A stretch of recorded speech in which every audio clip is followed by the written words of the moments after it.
evocação que eu fiz aqui da Lélia Riefenstahl veio diretamente do final desse grande ensaio do Walter Benjamin que se chama A Obra de Arte na Época da Produtividade Técnica, onde ele diz isto, é o último parágrafo, que é um parágrafo que tem sido muito comentado porque levanta alguns problemas. Fiat ars pereat mundus é uma expressão latina, aliás, é a modificação, a paráfrase, sim, a modificação de um outro ditado latino. Fiat ars pereat mundus significa faça-se a arte e pereça o mundo, acabe o mundo. Diz o fascismo que, como consolo Marinetti, espera da guerra a satisfação artística da percepção transformada pela técnica. Trata-se visivelmente da consumação da arte pela arte. A humanidade que, antigamente, com Homero, foi objeto de contemplação para os deuses olímpicos, tornou-se objeto de contemplação para si própria. A alienação de si própria atingiu o grau que lhe permite viver a sua própria aniquilação com um prazer estético de primeira ordem. É assim a esteticização da política praticada pelo fascismo. O comunismo responde com a politização da arte. Portanto, foi a partir deste parágrafo que eu passei aos filmes da Lélia Riefenstahl como exemplos maiores e bastante demonstrativos do que é esta concepção da politização, ou melhor, da esteticização da política, que de facto é qualquer coisa que nós encontramos em todos os fascismos e sobretudo no fascismo, no nazismo, porque partia daí, digamos, havia um potencial de sedução que advinha precisamente daí, da maneira como artisticamente se manipulavam as pessoas. Mas este parágrafo é geralmente muito comentado e levanta grandes questões porque ele parece apontar para aquilo que nós podemos chamar, ou que se chamava noutros tempos, a arte comprometida. Como foi, por exemplo, o neorrealismo português, ou o chamado realismo socialista na União Soviética, etc. Porque ele parece fazer a apologia da politização da arte. Ora, a politização da arte correspondia precisamente a isso. É uma forma de compromisso da arte com a realidade social a partir de determinado tipo de doutrina ideológica, estética político-ideológica. Ora, é difícil perceber como é que uma pessoa e um teórico tão refinado como o Benjamin pudesse defender qualquer coisa que nas suas transformações extremas, nos seus movimentos extremos, vai dar precisamente à arte comprometida dos realismos socialistas. Não, digamos, o realismo socialista, tendo sido, de alguma maneira, também contemporâneo ainda do Walter Benjamin, ele não era propriamente nessas águas que ele alguma vez se moveu, nesse ambiente que ele se moveu, tal como não era, e aqui há uma crítica explícita a isso, a questão da arte pela arte. Né? Geralmente costuma supor, por um lado, a arte comprometida, o seu contrário é a arte pela arte. Né? Portanto, de um lado, a arte que tem preocupações sociais e, do outro lado, a arte que só pensa em si mesma e se reflete indefinidamente a si mesma, e é isso que geralmente se costuma chamar a arte pela arte. Um certo tipo de esteticismo que teve que teve a sua expressão máxima nos decadentismos do final do século XIX. Se calhar, provavelmente, um dos maiores representantes dessa ideia da arte pela arte é um Baudelaire, por exemplo. Mas o Baudelaire é uma versão muito requintada e também muito mais complexa do que essa, que não podemos reduzir às versões mais simples do que é a arte pela arte. Mas mais do que isso, sei lá, por exemplo, um Oscar Wilde, até na sua dimensão quase paródica do indivíduo, que é uma espécie de dandy, como aliás é o Baudelaire também, que fazia o elogio do dandismo, ou seja, de um certo tipo de vida que deve pôr de lado todo e qualquer gesto que passe por uma economia produtiva e pelas coisas que têm uma utilidade imediata, podem ser aproveitadas. Não é? A arte pela arte é o desprezo por tudo aquilo que é da ordem do pragmático. E por isso os principais cultores da arte pela arte foram, todos eles, corresponderam àquela figura que no final do século XIX se chamava o dandy. O dandy, o indivíduo que se vestia muito bem, que andava na rua para ser visto, mas não para ver, e que fazia a apologia de um certo tipo de vida que não devia realizar-se em nenhuma espécie de obra útil. Era preciso que tudo fosse inútil, porque tudo que tinha utilidade era desprezível para eles. E então a vida devia ser consumada numa sucessão de gestos inúteis e numa sucessão de ações inúteis, como por exemplo essa de andar muito bem vestido na rua, ver as montras, enfim, portanto, praticar o dandismo, que era uma espécie de futilidade. Bom, e portanto, este texto parece advogar essa grande corrente, essa coisa que foi muito importante no século XX, da arte comprometida, sobre a qual, aliás, o Adorno também escreveu um texto criticando a arte comprometida, e, nesse sentido, ele respondia às teses de um outro autor muito importante, que de resto o Benjamin leu, e que foi da sua época, mas morreu muito mais tarde, que foi um húngaro chamado Georg Lukács. Não sei se vocês já ouviram falar do Lukács. Tem um célebre livro chamado Romance Histórico, e tem um livro muito importante chamado, que foi o mais importante nas leituras do Benjamin, que se chama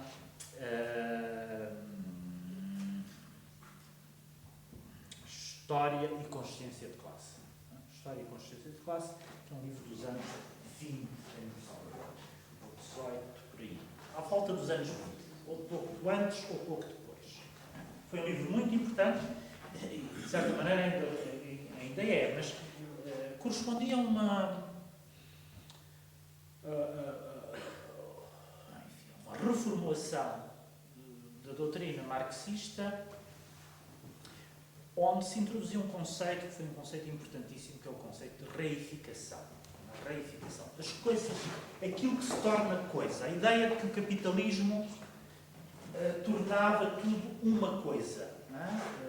Mesmo a relação entre as pessoas era objeto dessa reificação. É uma teoria muito importante. O Lukács, de facto, é uma figura fundamental aqui no princípio do século, que começou quando escreve o romance histórico e quando escreve a teoria do romance, ainda está foi muito antes de se ter tornado marxista,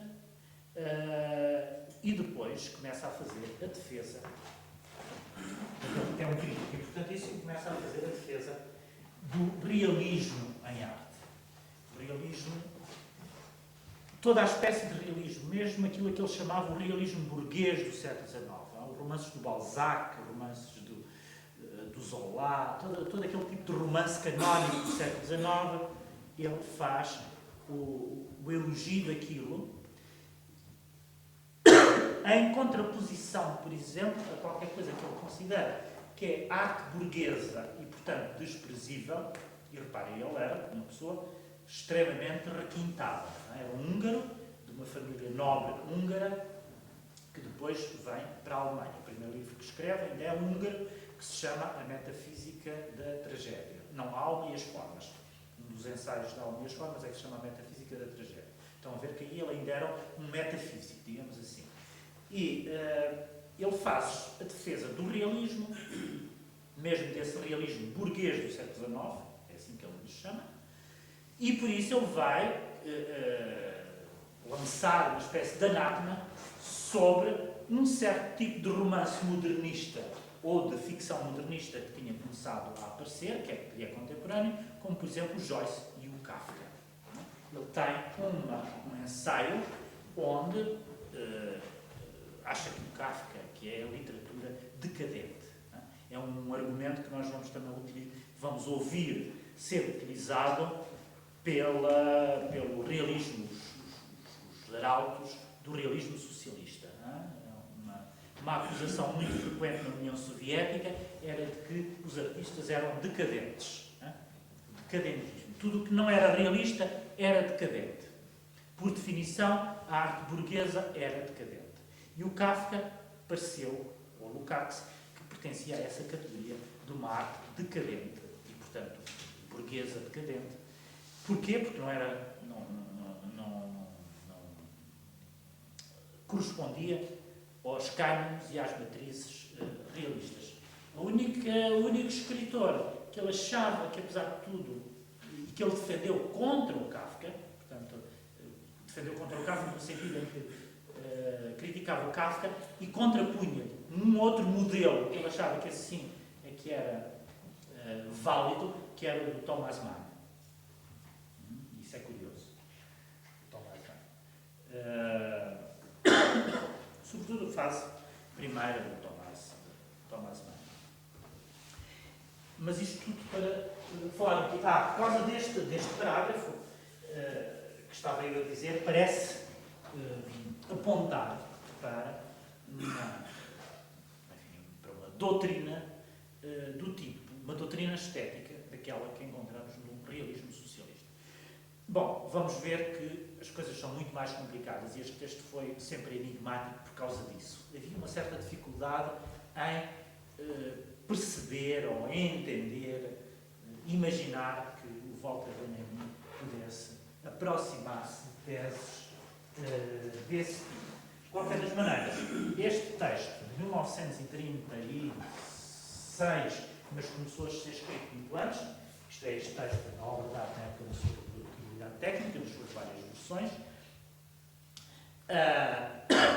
corresponde a uma segunda fase. Portanto, eu comecei por dizer que o Benjamin tinha pelo menos duas fases, se quisermos. Depois, noutro plano, tudo isso também pode ser posto em causa, mas corresponde a essa fase de um teórico, de um filósofo, que abandona, digamos assim, uma certa filosofia muito mais pura, um leitor de Kant,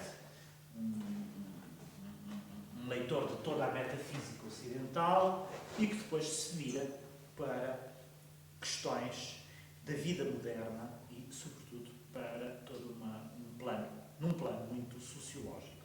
Este é o momento em que ele continua a trabalhar sobre esse célebre livro que se chama O Livro das Passagens, que é também fundamental para definir uma estética benjaminiana. Porquê? Porque aí o que está em causa, aquilo com que ele se defronta, é com um novo modelo arquitetónico que tinha surgido no final do século XIX, que eram as passagens parisianas. Portanto, no final do século XIX, na segunda metade, há esse grande arquiteto francês, chamado Haussmann, que era um barão, que transforma Paris completamente. Paris ainda era a Paris medieval, cheia daquelas ruelas labirínticas, que de resto era uma chatice e um problema enorme para a polícia, porque, enfim, é o tempo das barricadas, o tempo da comuna e tudo isso, e aquelas ruas permitiam, portanto, Paris, que todas aquelas ruas permitiam essa guerrilha urbana que se estava a eternizar, que se estava a perpetuar em Paris. Bom, o Haussmann decide fazer uma Paris completamente moderna, abrir aquilo que são os grandes boulevards, aquilo que, se vocês conhecem Paris, sabem exatamente o que é um boulevard, que é um modelo arquitetónico completamente novo. Para nós hoje é-nos familiar, mesmo que não tenhamos ido a Paris, já vimos em fotografia. A grande avenida, o boulevard, que implica uma espécie de...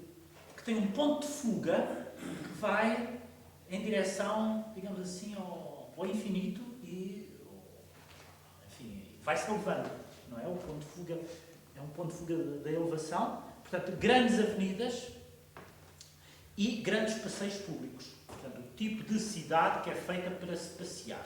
Eu há bocado falei do dandy, não é por acaso que a figura do dandy nasce precisamente. Por acaso não é em Paris, é em Londres, mas depois transfere-se para Paris. Paris era a cidade do dandismo, a certa altura tornou-se a cidade do dandismo por excelência, precisamente porque aqueles boulevards eram lugares de passeio público, enquanto que a cidade medieval não era feita para se passear, não era um local de exibição. E, ao mesmo tempo que aparecem os grandes boulevards com grandes passeios para os peões, e, portanto, apropriados para as pessoas fazerem uma vida urbana de acordo com os novos modelos da modernidade, aparece este modelo arquitetónico completamente novo, chamado As Passagens, que eram,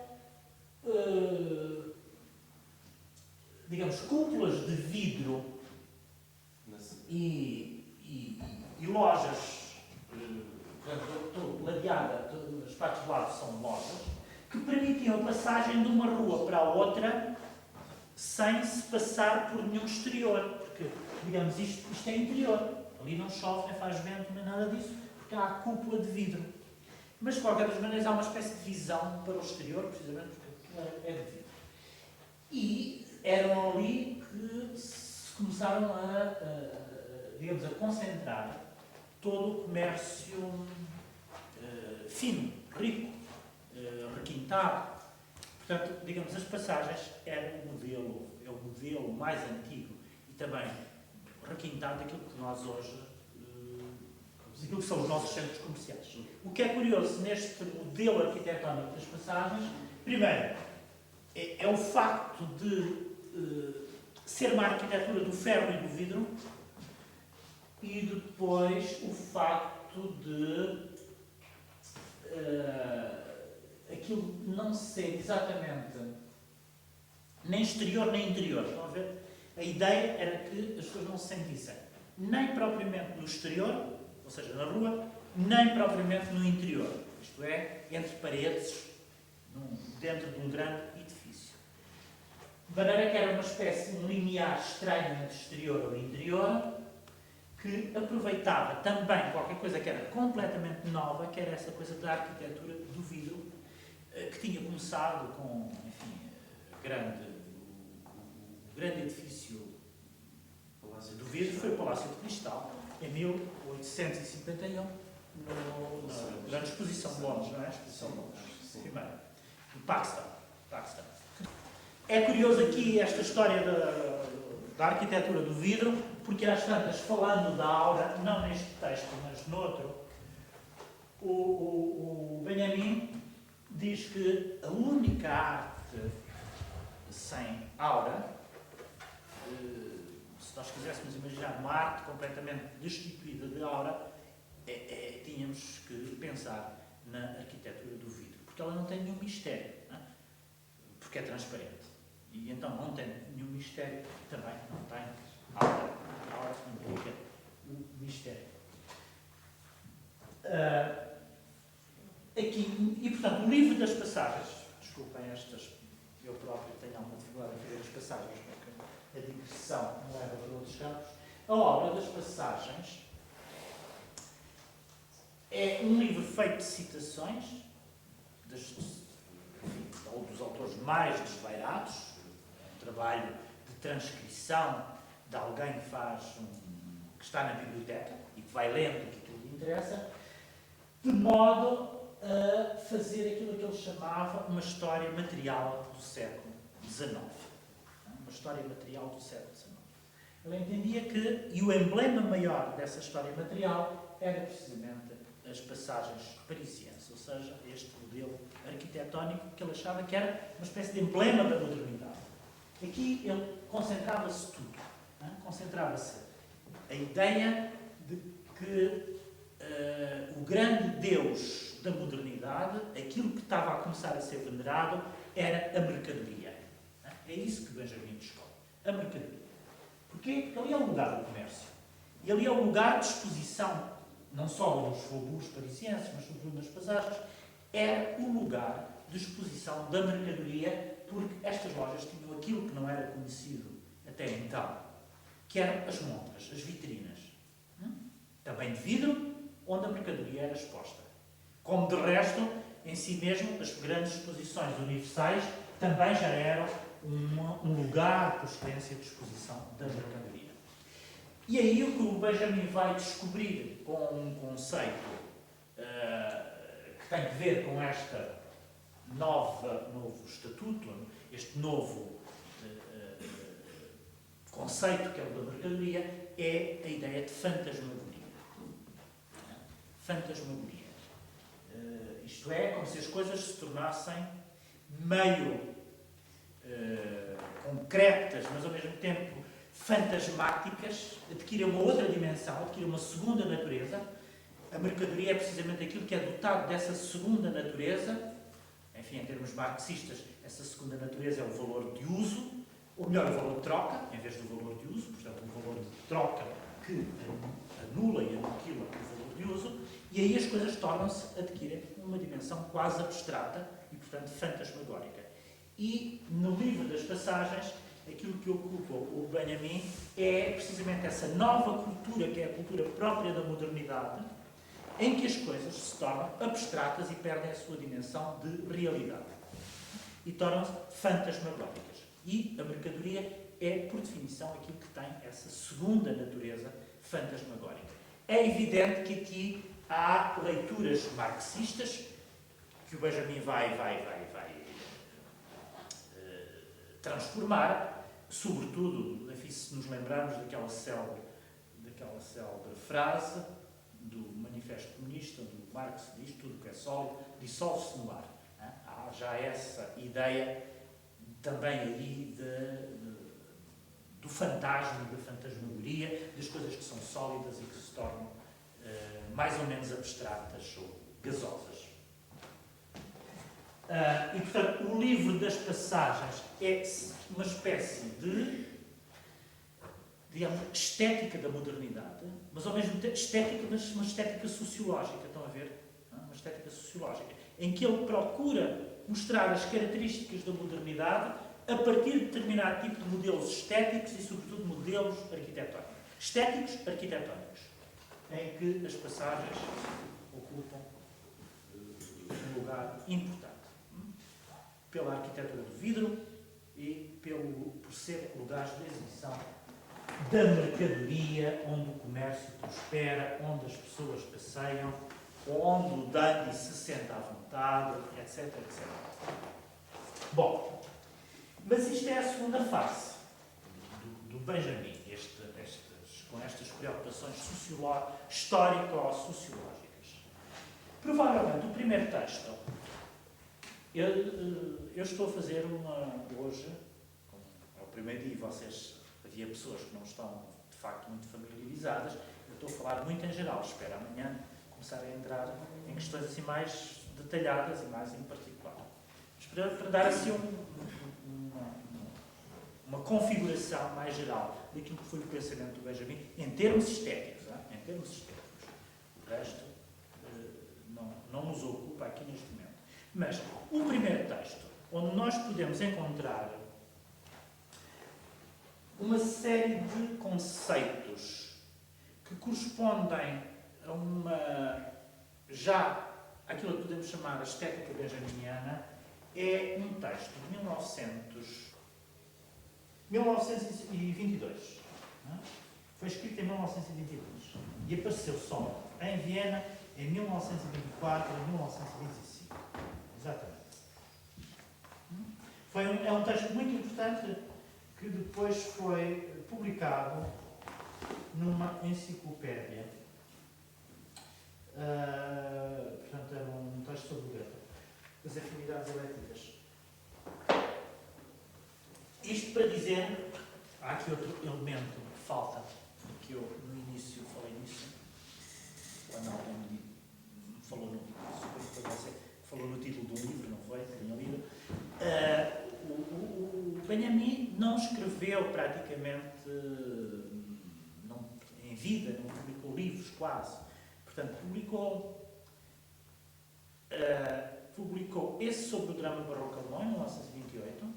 Publicou já, ou quase ao mesmo tempo, um ano depois, um livro que se chamava Infância Berlinense, que é uma espécie de livro de memórias da sua infância em Berlim.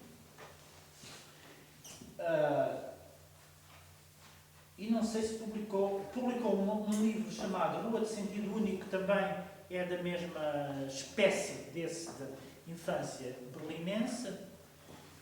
E eu tenho a impressão que não publicou mais nada em livro. O resto são artigos, coisas que ele escreveu para jornais, para revistas, para enciclopédias, que só foram recolhidas. Portanto, ele morreu em 1940, em setembro de 1940, e só em 1955, ou seja, 15 anos depois, é que o Adorno faz uma primeira edição, Adorno, conhecido amigo dele, faz uma primeira edição de alguns textos, dos textos fundamentais. E uma edição que, obviamente, foi muito importante, porque foi a edição que, de alguma maneira, revelou ao mundo o Walter Benjamin.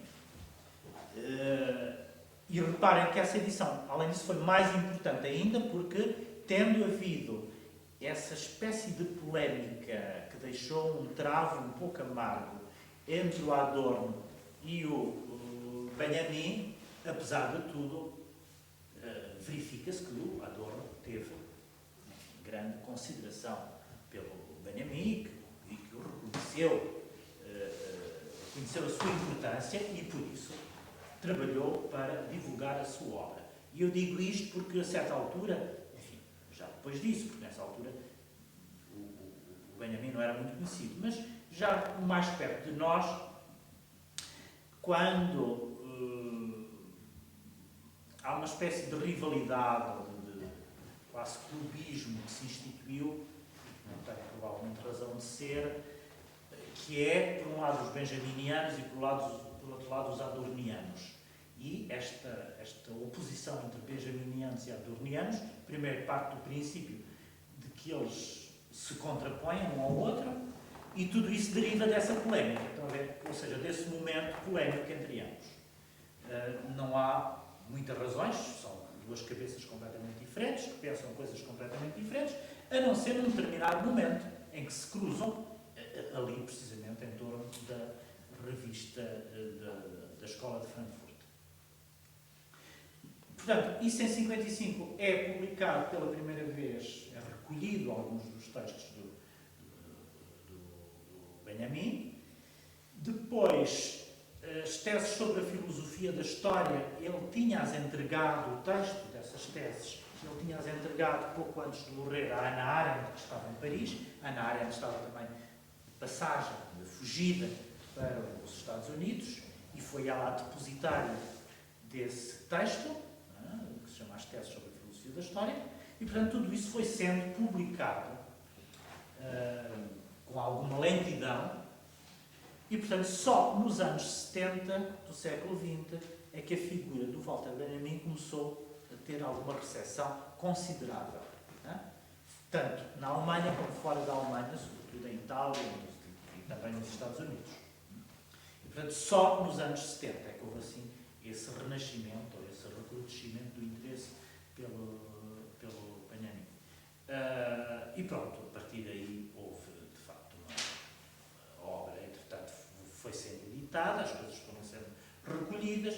A partir do princípio dos anos 80, a obra crítica, ou melhor, a edição crítica começou a sair na Surkamp, na Alemanha, e pronto, digamos, o seu sucesso ficou garantido, mesmo com alguns acidentes aí e algumas polémicas em torno do modo como estava a ser editada a sua obra completa. Não foi pacífico o processo da edição da obra concreta. Mas isso não tem interesse para aqui. Agora, em 1922, ele escreve este texto sobre as afinidades eletivas do Goethe. As afinidades eletivas é um romance do Goethe, enfim, que narra uma história de amor e de adultério, que são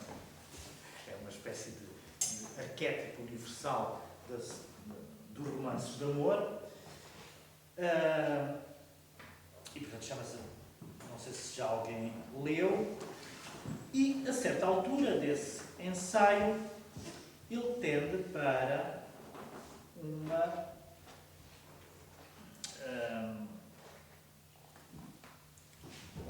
digamos, para a enunciação ou para a formulação de uma teoria do belo ou de uma doutrina estética que coloca no seu centro essa categoria fundamental, se calhar a primeira categoria da estética ocidental, que é o belo. E faz uma crítica a essa categoria. Bom, aqui importa perceber o que é que está em causa e porquê esta crítica do belo. Eu já leio alguma passagem sobre isto. Portanto, como vocês sabem, a estética como disciplina nasce no século XVIII, só, por volta de 1745, 50, com um autor alemão chamado Baumgarten, que escreve a sua estética. E, digamos, podemos falar numa estética medieval, podemos falar numa estética grega, numa estética romana, etc. Mas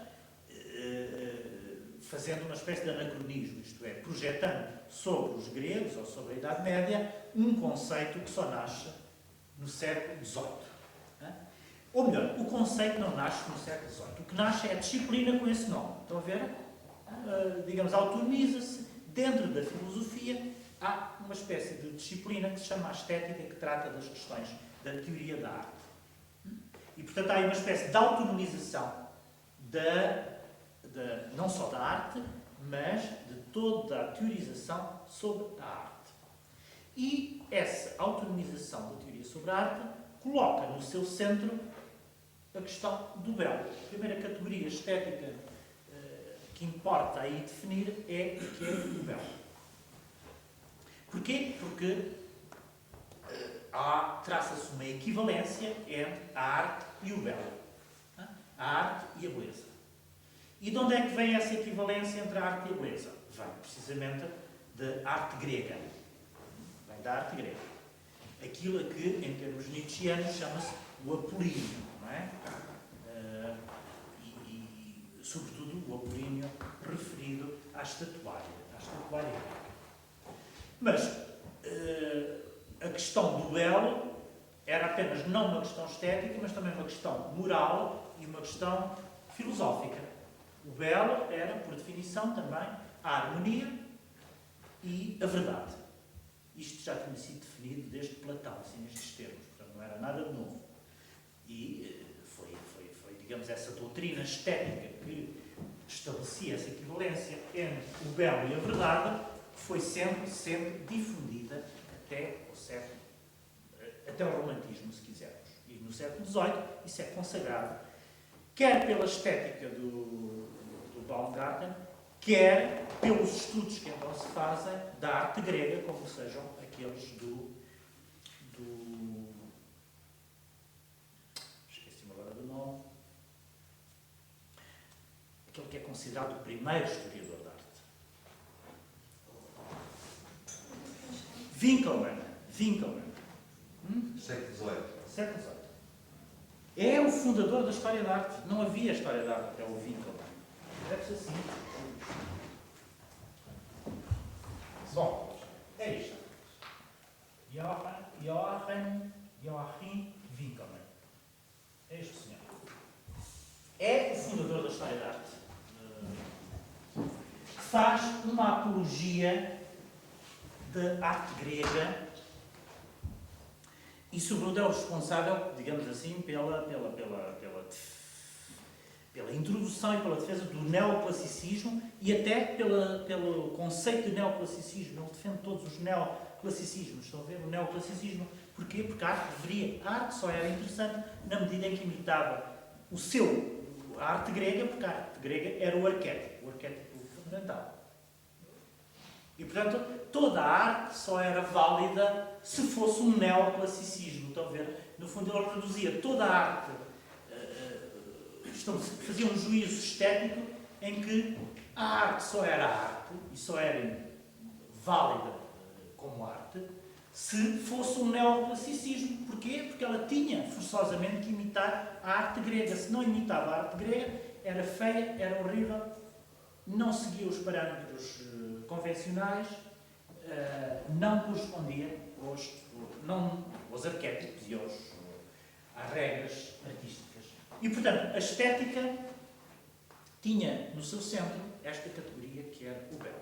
E o que é que acontece? O que é que vem, digamos assim, perturbar o triunfo e a fortuna que teve esta categoria do belo? Pois bem, foi a introdução de um outro conceito, também no século XVIII, que é o conceito sublime, que depois teve muita importância no romantismo. Portanto, o que se opõe ao belo nessa altura, aquilo que primeiro se opõe ao belo, não é o feio, como nós hoje tenderíamos a supor. Também é uma estética do feio. Aliás, no século XIX há um célebre autor que escreve a estética do feio, que é o Rosenkranz. E como nós sabemos, na arte moderna, quer dizer, já não, a questão do belo e do feio, a questão do belo e do feio, deixou mesmo de ser pertinente. Quer dizer, ou pelo menos é equacionada noutros termos, não é? Mas, no final do século XIX, há a introdução desta ideia de uma estética do feio, mas antes disso, e com grande pujança no romantismo, há a introdução deste novo conceito que é o do sublime. O sublime para nós hoje é qualquer coisa que tem a ver com o que é superlativo, não é? Grandioso, etc. Aliás, nós utilizamos como adjetivo assim só quando se trata de ser enfático, não é? E tendemos a pensar que o sublime, no sentido que tem hoje, é qualquer coisa de uma ordem superior àquilo que é o belo, não é? Pertence a uma dimensão superior, não é exatamente, não se opõe ao belo, não é, também não é um superlativo do belo, não sei se será, se calhar até é um bocadinho, tem também um pouco essa ideia. Sublime é aquilo que é belo, mas é mais que belo, não é? Mas foi importante no século XVIII essa categoria que apareceu com um autor inglês chamado Burke, que é mais conhecido provavelmente por ser enfim, um autor do iluminismo escocês, como se costuma dizer, portanto, do iluminismo do lado anglo-saxónico, tiveram os seus iluministas, e o Burke foi um deles. Mas, de resto, foi um indivíduo bastante conservador e, portanto, há todo um pensamento conservador moderno que se reclama do Burke. Burke é B-U-R... eu escrevo, que é para vocês. Edmund Burke. Que escreveu um texto muito famoso anglo-irlandês. Escreveu um texto muito famoso que se chama Acerca da Ideia do Belo e do Sublime.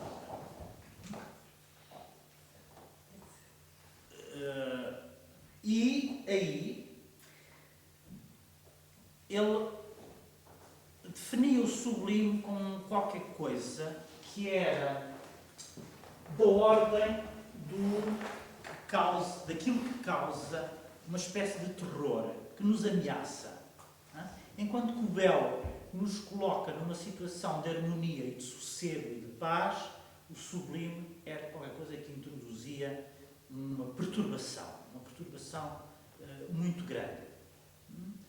Qualquer coisa que tinha qualquer coisa de terror. Ele relaciona o sublime com o terror. Depois, o sublime vai aparecer teorizado com muita importância no romantismo. Portanto, abandona-se completamente o romantismo e aparece o sublime. Aliás, costuma ser dado como exemplo daquilo que seria o sublime romântico. Esta aqui é muito conhecida. É um dos quadros do Friedrich enfim, isto é um exemplo retirado da arte, mas no que diz respeito à literatura também, essa ideia do sublime torna-se, digamos assim, a categoria estética que está no centro quase do romantismo. Mas o sublime é entendido precisamente naquilo que ele tem de terrível, o que causa medo, o que é informe, o que está do lado do infinito. Então verá aqui toda uma série de posições que nós podemos estabelecer. O belo está do lado da forma, o sublime está do lado do informe.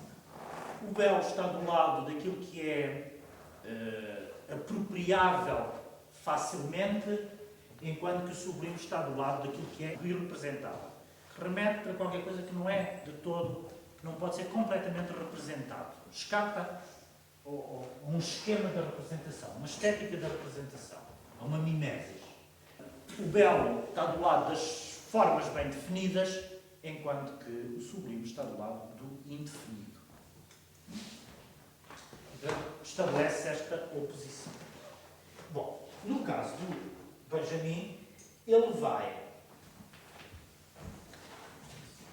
falar neste texto, às tantas, daquilo que nós podíamos chamar uma cena original da estética, onde entram em linha de conta, sobretudo, três questões. Uma que tem a ver com o belo, portanto, a questão do belo, a questão da aparência e a questão da forma e do informe. E é aí, nessa questão do informe, que pode entrar, por analogia, muito embora ele não utilize essa palavra, o sublime, a questão do sublime. Seja como for, e muito embora não utilize a noção de sublime, ele está a fazer uma crítica do belo. E não só faz uma crítica do belo, e nós já lá chegamos, ou então chegamos amanhã, como faz uma crítica da ideia de criação. Criação artística. Às tantas, num texto preparatório a este texto sobre as afinidades eletivas, ele diz o seguinte: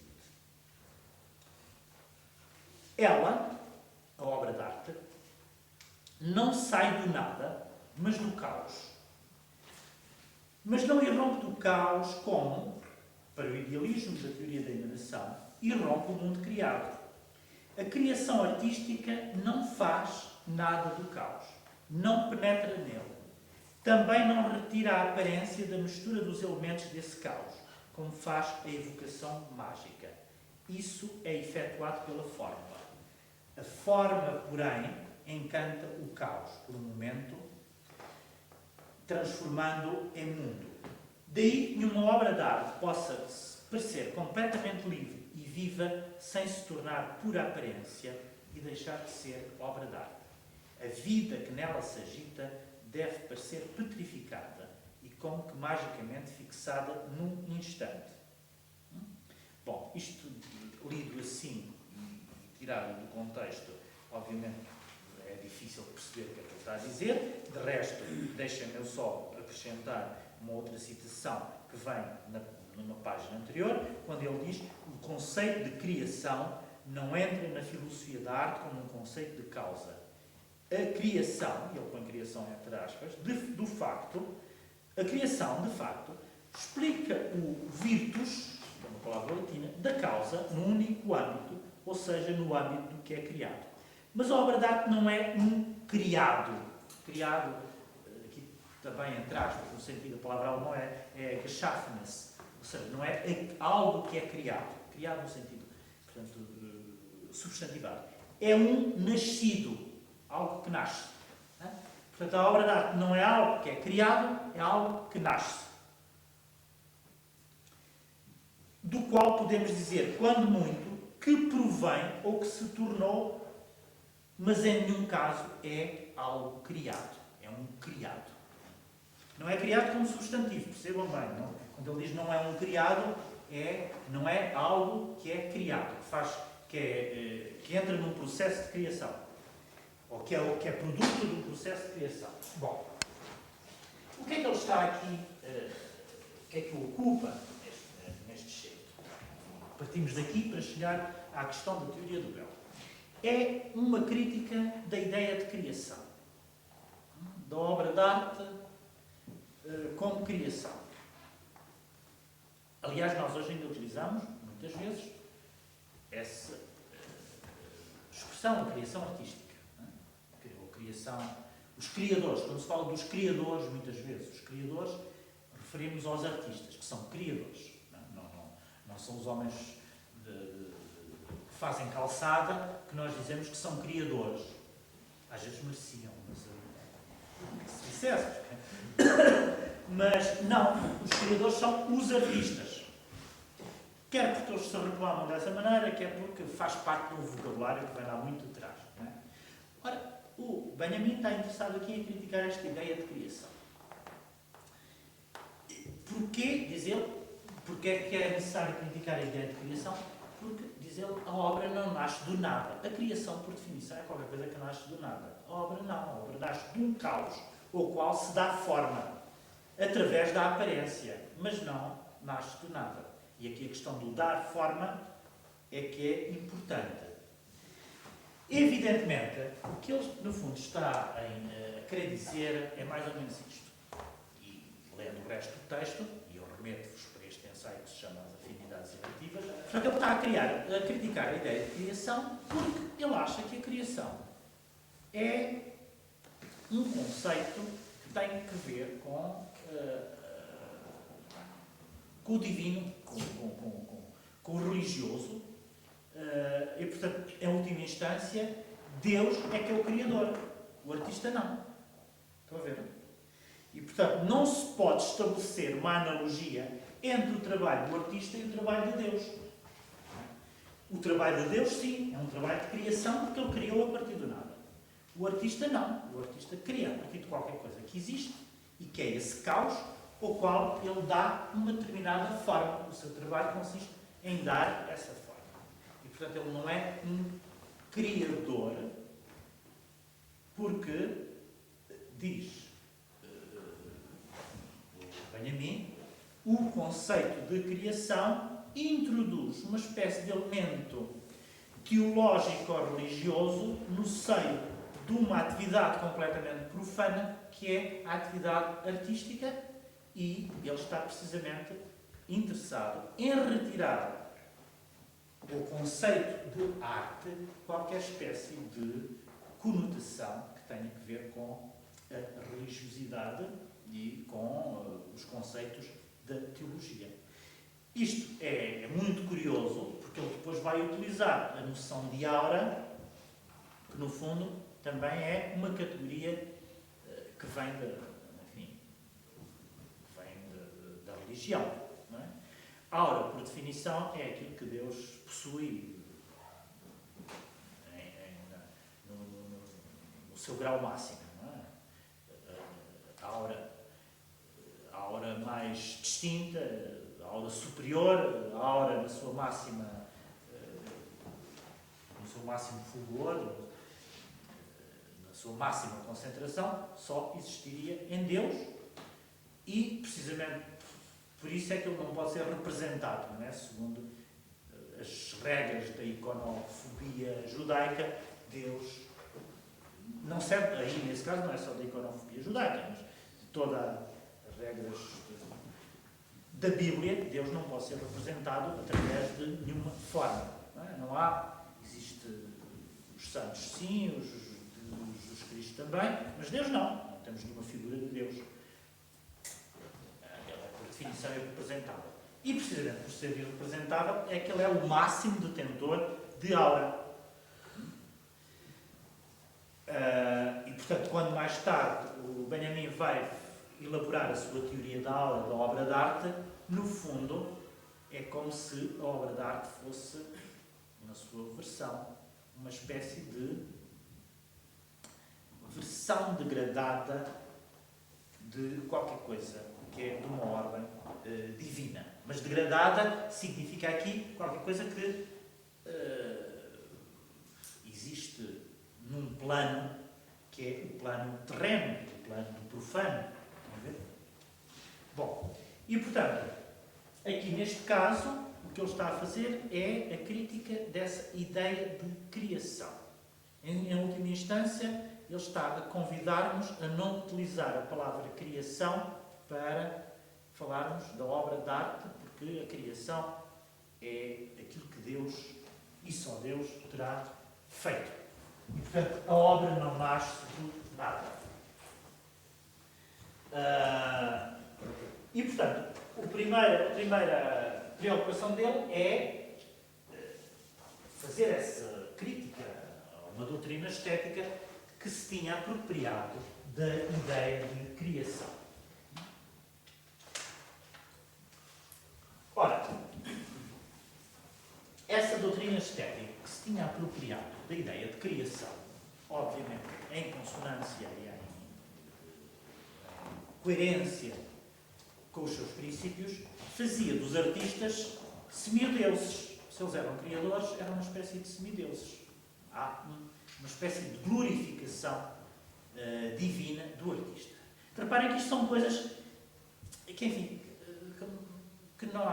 com os quais nós ainda hoje nos confrontamos. São problemas perenes que não acabam aqui. Não há um momento em que determinados teóricos criticam estas noções e elas desaparecem de uma vez por todas. Mesmo hoje, nós ainda temos um pouco, quer dizer, participamos, mesmo que só implicitamente, quer da ideia de criação, quer da ideia do artista como uma espécie de semideus. Quer dizer, pode ser um semideus maior, um semideus menor, mas há qualquer coisa de, muitas vezes, de glorificação, de divinização da ideia do artista, que não desaparece, nem tem que desaparecer. Não estou a advogar que isso deve desaparecer, mas que, apesar de todas as investidas contra isso, apesar da arte moderna, no fundo, ser feita contra isso, apesar da arte contemporânea, ainda de uma maneira mais radical, desprezar isso, mas isso não desaparece completamente do horizonte, nem nunca desaparece. Não sei se desaparecerá alguma vez. Não desaparece.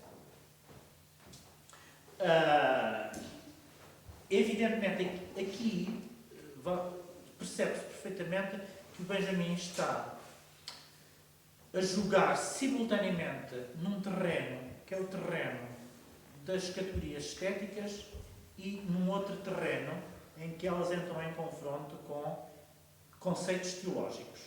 Aqui a ideia de criação é simultaneamente para ele uma ideia da estética, a ideia de criação, que diz ele, toda a estética tradicional, toda a estética clássica se desenvolve em torno desse conceito. A ideia de que a criação consiste em dar forma, mas dar forma de uma maneira completamente original. É que, reparem, aqui, à sombra do conceito de criação, podemos, e de alguma maneira o Benjamin remete para aí, temos que evocar outras ideias que são fundamentais, como, por exemplo, a ideia de originalidade. A criação só é criação na medida em que é original.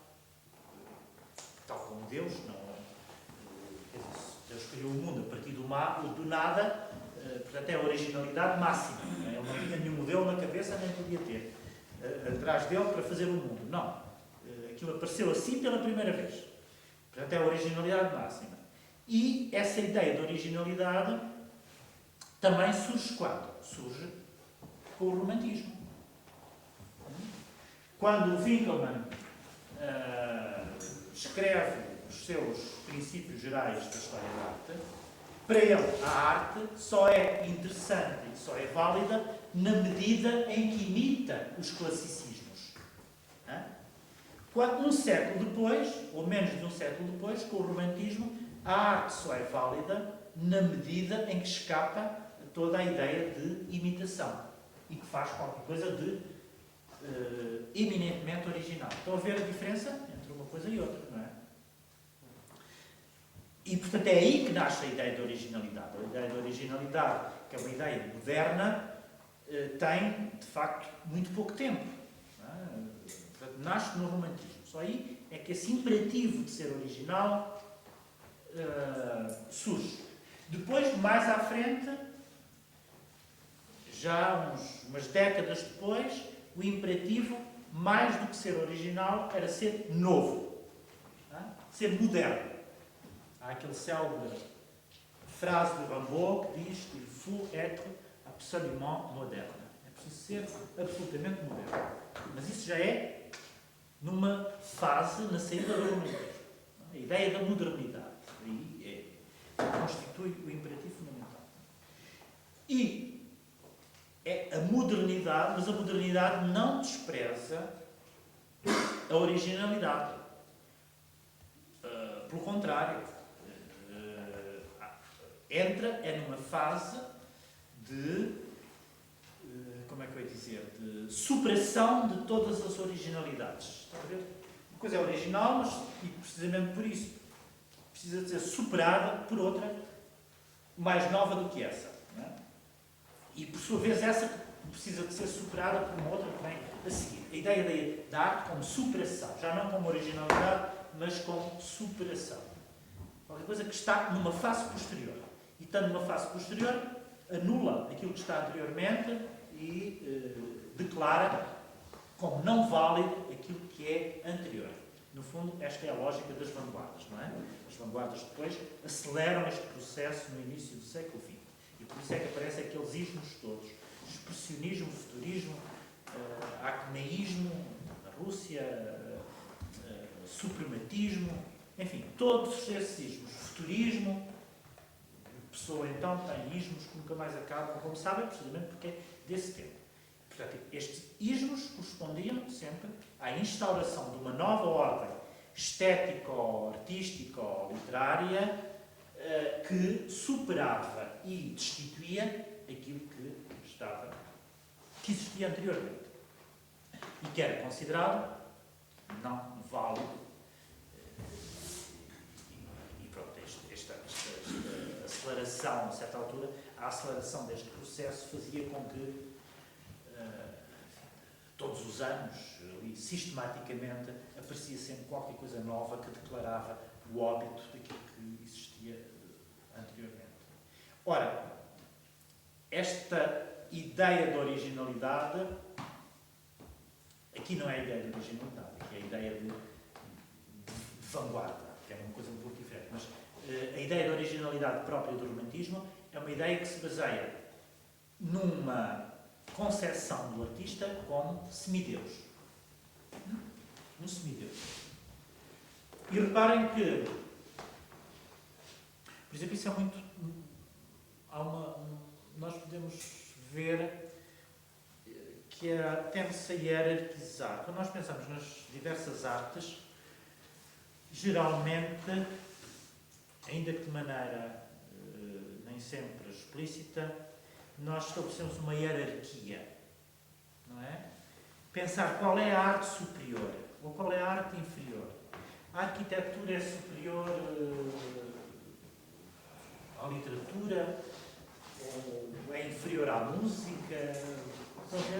Tende-se a pensar nesses termos. Nunca desapareceu esse pensamento. Porquê? Porque existe uma série de tratados, até pelo menos o século XIX, que estabeleciam essa hierarquia. Por exemplo, para o Renascimento, qual é a arte superior? É a pintura, não é? A célebre ideia do ut pictura poesis, do Horácio, que depois é retomada no século XVII, bom, já é posterior ao Renascimento. Mas, por exemplo, para o romantismo, qual é a arte superior? É a poesia. Aliás, a estética, por exemplo, o Schopenhauer, nos seus escritos sobre a arte, fala disto, desta hierarquia. Mas a hierarquia muda. Quer dizer, um pouco antes, o Hegel estabelecia uma hierarquia na estética, nas lições que ele deu em Berlim, que depois foram publicadas, que nós conhecemos como estética, que no fundo são coisas transcritas. Para o Hegel, a hierarquia já é diferente. Para o Hegel também é a poesia. Mas para o Schopenhauer é a música. Para o neoclassicismo, a arte superior é a arquitetura. Estão a ver? A arte mais perfeita.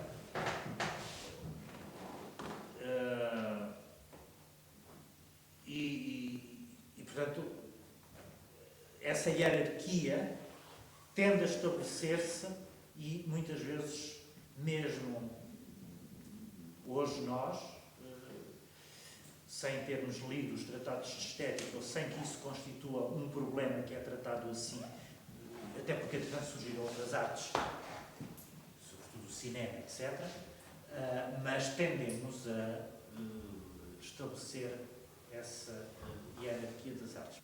Essa ideia do artista como semideus é uma ideia tipicamente romântica. Não é? Até então, o artista não tinha esse estatuto, não reivindicava esse estatuto, e foi aí que a coisa surgiu. Mas era visto como semideus porque achavam que estavam sempre a criar, não é? Porque para eles estavam constantemente a criar coisas novas, uma linguagem nova e todo. Não tinha antecedentes, mas na verdade tem. Sim, porque eram absolutamente originais. Que era. O imperativo era a originalidade. Eles viam-se a si próprios assim, não é? Porque tudo aquilo que estava à sua volta, eles estavam todos superiores, supostamente, à sociedade, ao caos, sim, exatamente. Retirados do mundo profano e, portanto, numa posição de, ao mesmo tempo de superioridade, mas ao mesmo tempo uma posição trágica, porque implicava um sofrimento, implicava isolamento, implicava passar por provações que o comum dos mortais não passava, não é? Fernando Pessoa até transmite um pouco essa ideia, ou não? Não sei se será essa a ideia, não parece que seja. Não há aí nada de romântico no Pessoa, é outra coisa completamente diferente, parece. Não, jamais ele se reivindicou como semideus, no sentido em que os românticos se podiam reivindicar, porque era ao mesmo tempo, quer dizer, os românticos reivindicavam-se também como, enfim, o artista estava subtraído à ordem do mundo, e estava subtraído àquilo que, digamos... A ideia de inspiração, não é a ideia associada... Sim, exatamente, de inspiração. A ideia de criação. A ideia de inspiração. Exatamente. As coisas que eram superadas do exterior. Inspiração significava que era um ar que adivinha e que era superado do exterior e que, portanto, por uma espécie de epifania, aquilo surgia, a obra de arte surgia por inspiração. Não era trabalho, era inspiração. Temos em Garrett, Almeida Garrett, dá muito bem conta do poeta como iluminado súbito, por uma inspiração genial, consegue ultrapassar-se. Exatamente. Mas, repare, você falou no Pessoa, no caso do Pessoa, é tal modo, aquilo que é essencial nele é o jogo das máscaras, a ideia de que está a entrar num jogo, que isso é exatamente o contrário daquilo que o poeta romântico advogava para si. Não é? O poeta romântico era, por definição, alguém que estava do lado do verdadeiro, do sentido, daquilo que lhe ia na alma. Podemos dizer que ele foi aquela identificação do caos e a partir do caos ele fez a sua criação. Quer dizer, criação não pode-se dizer criação. Também não vamos agora jogar a palavra definitivamente para o lixo, porque nós, o que é um facto é que não conseguimos poupar-nos a utilizá-la. É difícil não utilizar a palavra criação. Mas, no caso do Pessoa, há a ideia de que tudo aquilo é um trabalho lúdico. Um trabalho lúdico. Um jogo de máscaras, de tal modo como se ele estivesse a gozar com o leitor, para dizer, vocês pensam que eu sou uma coisa, mas eu sou outra coisa completamente diferente. Jamais vocês saberão quem é que está deste lado. É mais ou menos isso. Quem é que está deste lado. Enquanto que o poeta romântico diz, eu identifico-me totalmente com a minha obra. Está a perceber? Enquanto que o Pessoa diz, eu não me identifico nada com a minha obra, ou a minha obra é uma máscara que eu utilizo, o poeta romântico diz, eu e a minha obra somos uma e a mesma coisa. E, portanto, se o poeta romântico diz eu e a minha obra somos uma e a mesma coisa, isso significa que há aí uma espécie de continuidade entre a experiência vivida e a obra de arte, que é precisamente aquilo que o Benjamin, neste texto, vai contrariar. Ele vai se opor a essa ideia de continuidade entre a vida e a obra.